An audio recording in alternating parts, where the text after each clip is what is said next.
नमस्कार दोस्तों, VIP technician classes में आप सभी का स्वागत है। दोस्तों, इलेक्ट्रीशियन थ्योरी के टॉप 10 इम्पोर्टेंट क्वेश्चंस के साथ में एक बार फिर हाजिर है आपके सामने।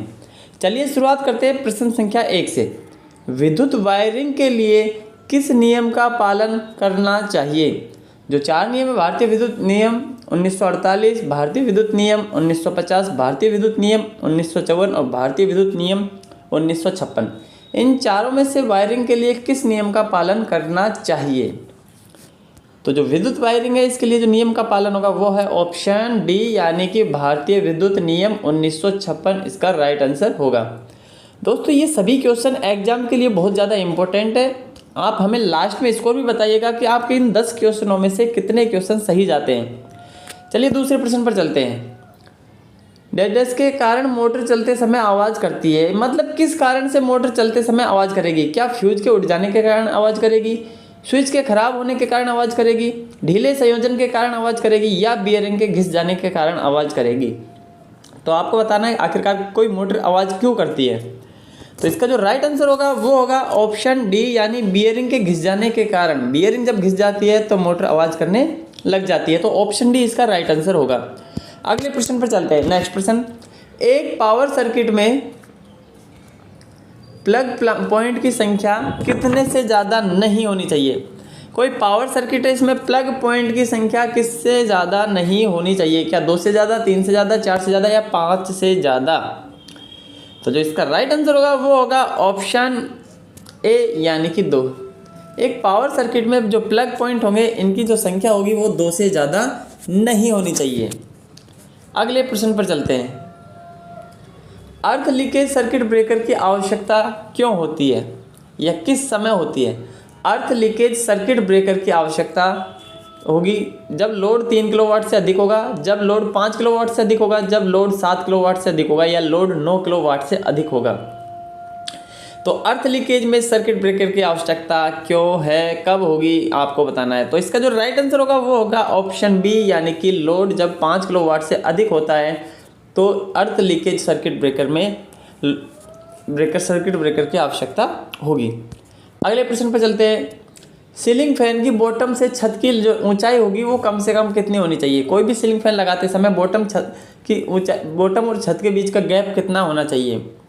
4 ऑप्शन आपके सामने हैं। 4 ऑप्शन में से आपको बताना है छत की जो नीचे फर्श है, फर्श से ऊंचाई कितनी होनी चाहिए, कम से कम कितनी होनी चाहिए।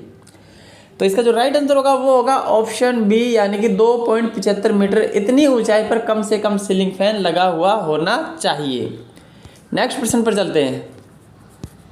अगला प्रश्न, 4 किलोवाट के ऊपर के जो लोड होते हैं इसमें फेज की व्यवस्था होनी चाहिए। 4 किलोवाट से ऊपर कितने फेज की आवश्यकता होती है? 1 फेज की, 2 फेज की, 3 फेज की या उपरोक्त में से कोई नहीं। तो 4 किलोवाट के ऊपर जो लोड होगा इसके लिए जो फेज की व्यवस्था होगी वो होगा ऑप्शन सी, यानी कि 3 फेज। तो कम से कम 3 फेज की व्यवस्था होनी चाहिए 4 किलोवाट से ऊपर के लोड के लिए। 3 फेज होना चाहिए। अगले प्रश्न पर, किस कारण पंखा की गति जो होगी वो कम होगी? यानी पंखा कम स्पीड से चल रहा है तो उसका क्या कारण हो सकता है? क्या बाइंडिंग में कमी के कारण हो सकता है, कैपेसिटर के दोष के कारण हो सकता है, या दोनों हो सकते हैं, या उपरोक्त में से कोई नहीं?